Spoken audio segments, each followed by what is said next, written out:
बिस्मिल्लाहिर्रहमानिर्रहीम।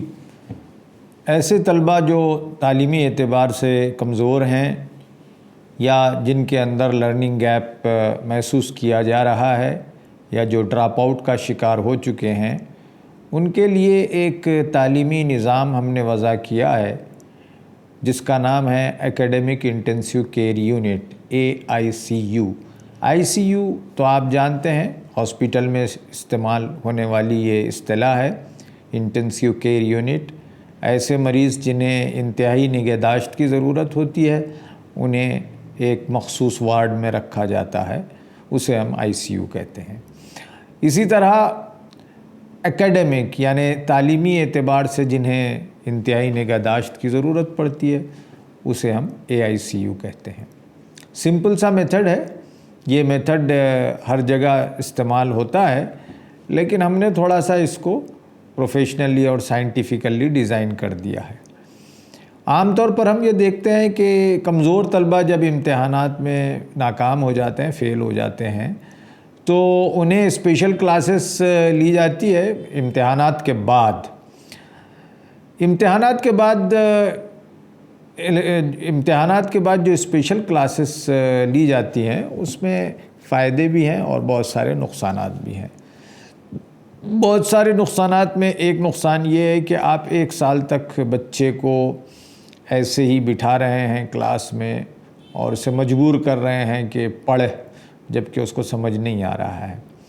तो जो काम इम्तिहान के बाद आप कर रहे हैं, क्यों ना उसे इम्तिहान से पहले और तालीमी साल के आगाज़ में किया जाए। तो इसी को AICU कहते हैं, तालीमी साल के इब्तिदा में किया जाता है।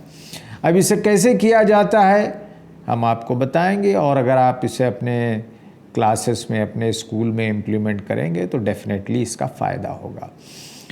पहली चीज़ तो यह है कि हर तालिब इल्म की 2 उम्रें होती हैं, एक उसकी बायोलॉजिकल एज, हयातियाती उम्र, और दूसरी होती है उसकी एकेडमिक एज या जहनी उम्र या उसकी मेंटल एज। आम तौर पर हम देखते हैं कि 6+ जिनकी एज होती है 6 साल 4 महीने 5 महीने, वो ग्रेड 1 में दाखिला लेते हैं। तो इसका मतलब ये हुआ कि 6.5 ईयर्स एंड अबव या 6 ईयर्स एंड अबव उनकी एकेडमिक एज ग्रेड 1 होगी। ग्रेड 1 होगी का मतलब ये है कि उस बच्चे को, उस तालिब इल्म को UKG के सारे कॉन्सेप्ट और सारा सिलेबस आना चाहिए।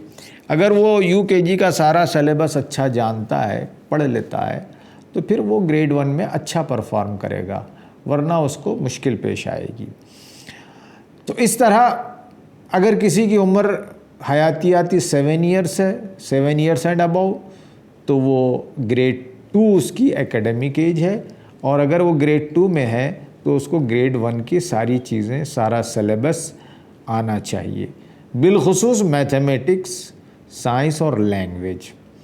अब इसी तरह आप आगे बढ़ते जाइए, 7, 8, 8 years and above grade 3, 9 years and above grade 4, 10 years and above grade 5, and 11 years and above grade 6, and 12 years and above grade 7, and 13 years and above grade 8।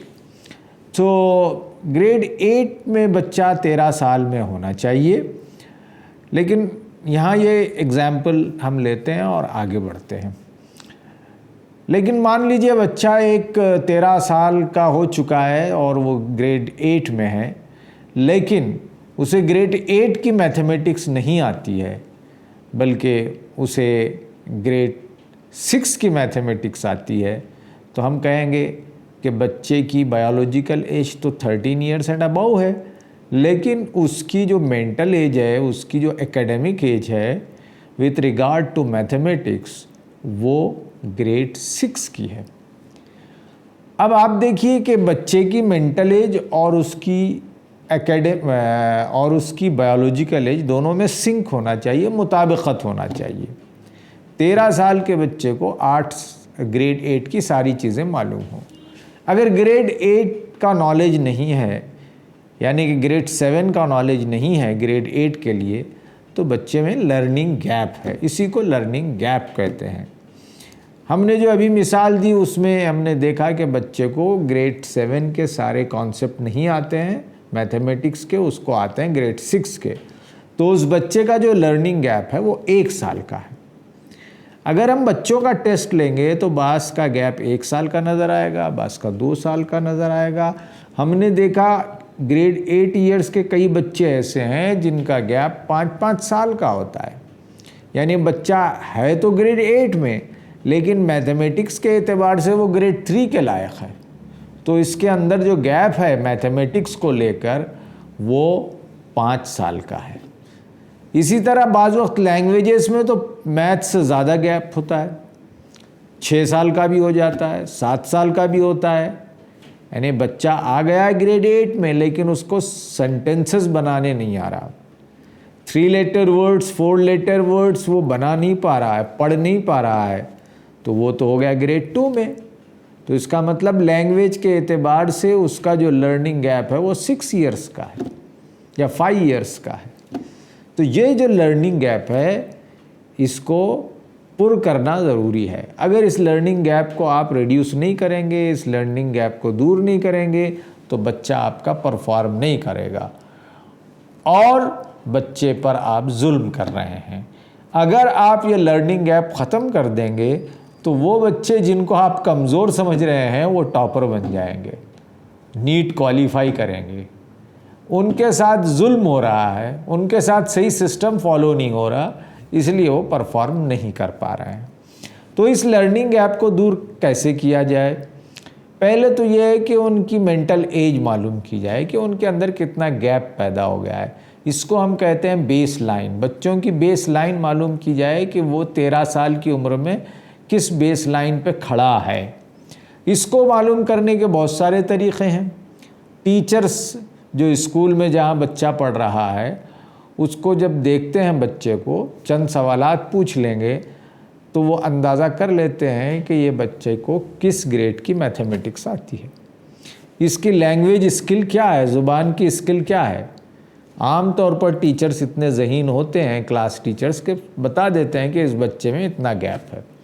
चलिए मान लीजिए कहीं ऐसा मुमकिन नहीं है कि बच्चे को देख के गैप बता दें, उसके लिए एक छोटा सा टेस्ट है। वो वही टेस्ट है जो आप लेते हैं सालाना इम्तिहान में। मैंने अभी मिसाल दी 13 साल की उम्र 8वीं जमात के बच्चे की। फ़र्ज़ कीजिए किसी क्लास में ग्रेड 8 के 40 बच्चे हैं, तो 40 बच्चों का अब आप टेस्ट लेंगे। हो सकता है कि इसमें 40 में से 10 बच्चे ऐसे हैं जो बहुत ही आपके ग्रेड 8 के लिए फ़िट हैं, 7th ग्रेड के सारी चीज़ें जानते हैं, उन्होंने एग्ज़ामिनेशन में 80 एंड अबव ले लिया है। हमारे पास क्राइटेरिया 80 मार्क्स का होगा, तो 80 एंड अबव अगर ले लिया है तो वो बच्चे को आप 40 में से माइनस कर देंगे। यानी 10 बच्चे ऐसे हैं जो एज अप्रोप्रिएट हैं, जो 8वीं के लायक हैं। अब आपके पास रह गए 30 बच्चे। 30 बच्चों का आप टेस्ट लीजिए ग्रेड 7 का। अगर मान लीजिए उसमें से 10 बच्चे अबाउ 80 मार्क्स लेते हैं और बकिया बच्चे अबाउ बिलो 80 मार्क्स 80 नंबरात से कम ले रहे हैं और बाज़ बच्चे 35 से ज़्यादा ले रहे हैं, तो आप सेग्रीगेट कर लें, अलग कर लें। 80 नंबर से ज़ायद बच्चे, मान लीजिए 10 बच्चों ने 80 नंबर से ज़्यादा लिया 30 में से, और 20 बच्चे 80 से कम लिए, और उसमें से 10 बच्चे 35 से ज़्यादा लिए और 10 बच्चे 35 से कम। तो आपके पास 3 कैटेगरी हो गई। 80 से ज़्यादा लेने वाले 10 बच्चे, 35 से ज़्यादा लेने वाले 10 बच्चे, 35 से कम लेने वाले 10 बच्चे। अब देखिए यहाँ गौर से सुनिए।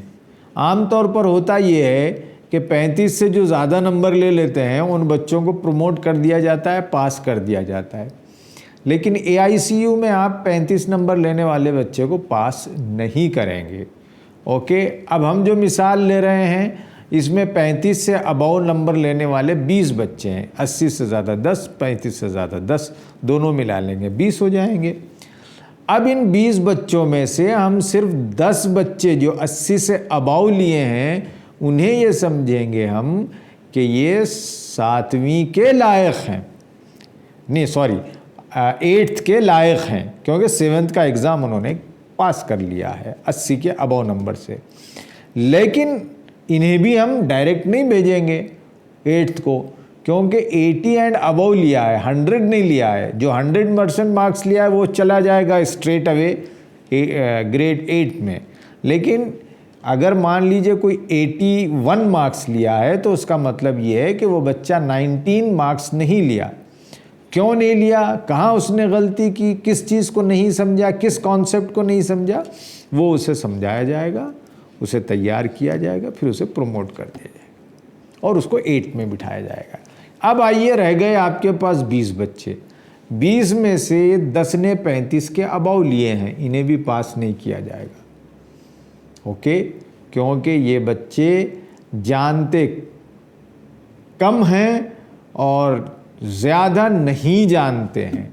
अगर वो 40 नंबर भी ले रहे हैं तो इसका मतलब ये कि वो 40% जानते हैं और 60% नहीं जानते हैं। तो अब इन्हें क्या करेंगे, 35 से ज़्यादा लिए नंबर लेने वाले बच्चे 10, 35 से कम लेने वाले बच्चे 10। 20 बच्चों का एग्ज़ाम आप ग्रेड 6 के लिए कंडक्ट करेंगे, यानी 6ठी क्लास का पेपर देंगे। अब ये पेपर कैसा तैयार करेंगे, मैं पहले कहना भूल गया। पेपर तैयार करने का आसान तरीक़ा है, जैसा आप आम तौर पर फाइनल एग्ज़ाम का पेपर तैयार करते हैं वैसे ही करें। यानी हर चैप्टर से मिनिमम 2 क्वेश्चन लें और तमाम क्वेश्चंस को 100 में डिवाइड कर लें। ठीक है, मान लीजिए अगर 15 चैप्टर्स हैं, 15 दूनी 30 क्वेश्चन हो गए। 30 क्वेश्चन का मतलब ये हुआ कि आप हर क्वेश्चन को 3 से 3.5 मार्क्स दे रहे हैं। अगर कोई आसान इब्तदाई चैप्टर हैं तो उन्हें 2 नंबर दीजिए, एडवांस लेवल पर जब जा रहे हैं तो 4 और 5 भी कर सकते हैं। तो इस तरह कर लें आप, ये आपकी इंटेलिजेंस पर और आपके असेसमेंट की एबिलिटी पर डिपेंड करता है। लेकिन जो आपका क्वेश्चन पेपर होगा वो 100 मार्क्स के लिए होगा। तो इस तरह आप तैयार करें और बच्चों में तकसीम करें। अब आपके पास जो 20 बच्चे हैं, 20 बच्चों में आप ग्रेड 6 का क्वेश्चन पेपर दे रहे हैं मैथ्स का। मान लीजिए इसमें से 5 बच्चों ने अबव 80 मार्क्स लिए और 15 बच्चे बिलो 80 ले लिए हैं। तो आप 5 बच्चों को उनके गैप को दूर करके प्रमोट कर देंगे 7th में, नॉट 8th। ये 7th के लायक हैं, लेकिन अभी इन्हें 7th क्लास में मत बिठाइए, मैं बताऊंगा सिस्टम। सिर्फ यहाँ ये तय पाया है, ये इस टेस्ट ने तय किया है कि ये 5 तलबा ग्रेड 8 के लायक नहीं बल्कि ग्रेड 7 के लायक हैं। ओके, ग्रेड 7 का इन्हें सिलेबस पूरा करवाना है। अब रह गए 15 लड़के। अब 15 लड़कों को आप ग्रेड 5 का टेस्ट लीजिए।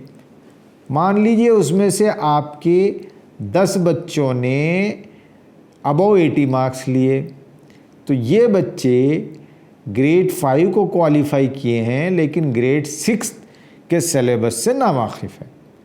तो आपके पास 5 बच्चे ग्रेड 7 के हैं और 10 बच्चे आपके पास ग्रेड 6 के हैं।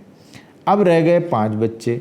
5 बच्चों को आप ग्रेड 5 का टेस्ट ले रहे हैं, यानी ग्रेड 4 का आप पर्चा देंगे उन्हें क्वेश्चन पेपर।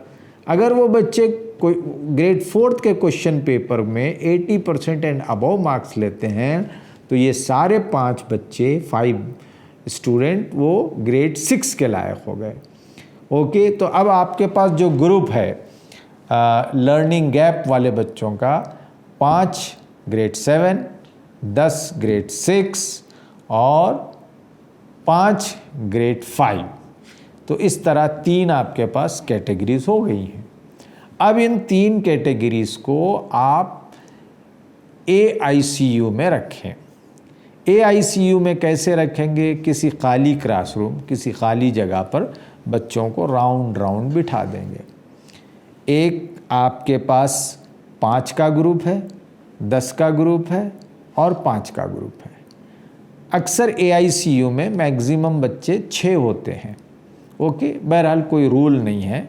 अब ये जो 10 हैं ग्रेड 6 के लायक, ग्रेड 6 के बच्चों को आप स्प्लिट कर दें, उनके 2 ग्रुप बना दें, 5 5 5 5, यानी 5 5 के 4 ग्रुप हो गए।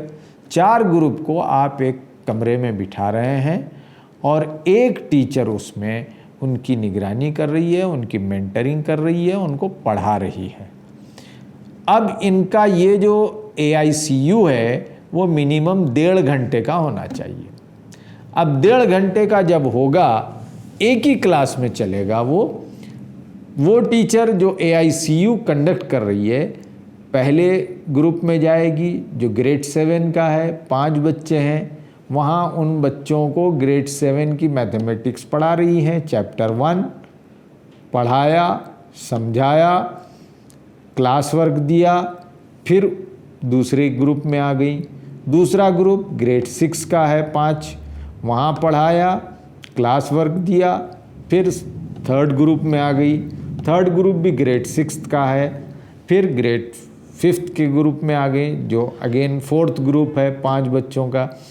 तो ये 1 बाय 1 हर ग्रुप में जाएंगी, 15 minute 15 minute 15 minute 15 minute. First round हो गया, फिर सेकंड राउंड में वो देख लेंगी और इस दौरान बच्चे आपस में भी सीखते हैं। इसको बोलते हैं collaborative learning, peer group learning. बच्चे आपस में अच्छा सीखते हैं, बच्चा एक दूसरे के ताउन के ज़रिए सीखते हैं। तो जब सर्कल में बैठते हैं तो बच्चे एक दूसरे के ताउन से सीख लेते हैं। तो ये 1.5 घंटे की क्लास होगी मिनिमम। अगर आपके पास वक्त है तो आप 2 घंटे की भी चलाइए और बच्चों को जल्द से जल्द ऊंचा उठाइए। अब पहला जो ग्रुप है वो ग्रेड 7 वाला है, उसको आपने मान लीजिए 1 वीक में सारा सिलेबस कंप्लीट कर दिया और 8th की जो आपकी रेगुलर क्लास है उसमें जो चैप्टर पढ़ाया जा रहा है वो भी आपने पढ़ा दिया और बच्चों को अब इस लायक बना दिया आप कि वो 8th में जो चैप्टर चल रहा है उसको ग्रास्प कर सकते हैं। तो उनको यहाँ AICU से उठाएंगे और रेगुलर क्लास में डाल देंगे। अब आपके पास रह गए 3 बैचेस। 3 ग्रुप में से 2 ग्रुप 6th ग्रेड के हैं, इनको आप 8 दिन में या 15 दिन में ग्रेड 6 का सिलेबस कंप्लीट कर दिए हैं। अब वो आ गए ग्रेड 7 के सिलेबस में, आपने मज़ीद 15 दिन में ग्रेड 7 का सिलेबस कंप्लीट कर दिया तो 1 महीना हो गया। फिर ग्रेड 8 जो रेगुलर क्लास चल रही है उसके रेगुलर चैप्टर तक आने के लिए मज़ीद 8 दिन लगेंगे, तो आप 8 दिन वो ले लिए। तो 1 महीना 8 दिन में बच्चा रेगुलर क्लास के सिलेबस के लायक हो गया। जब वो उसके लायक हो गया तो आपने उसे भेज दिया, ग्रेड 8 में चला गया। अब आपके पास रहा सिर्फ 1 बैच। अब उस बैच को आप 1 महीने में ग्रेड 6 और 7 ग्रेड 5 ग्रेड 6 करवा दिया, 15 दिन में ग्रेड 7 करा दिया, फिर और 15 दिन में आप ग्रेड 8 का सिलेबस मुकम्मल करा दी। उतना सिलेबस करवाया जो क्लास रेगुलर क्लास में चल रहा है। अब वो तलबा भी ग्रेड 8 के लायक हो गए, उन्हें आपने मेन स्ट्रीम में भेज दिया। तो ये है AICU, बहुत ही आसान अल्फाज में। इसको अगर आप इम्प्लीमेंट करेंगे तो definitely you will get very good result. बहुत सिंपल सिस्टम है, इसको आप अडेप्ट कीजिए और बच्चों के हक़ में बहुत अच्छा काम कीजिए। इंशाअल्लाह इस तरीक़ेकार से बहुत सारे बच्चे बेनिफिट उठा रहे हैं, बहुत सारे स्कूल्स में ये प्रैक्टिस में हैं और बहुत अच्छे नताइज हम देख रहे हैं। बहुत बहुत शुक्रिया, जज़ाकल्लाह। ठीक है।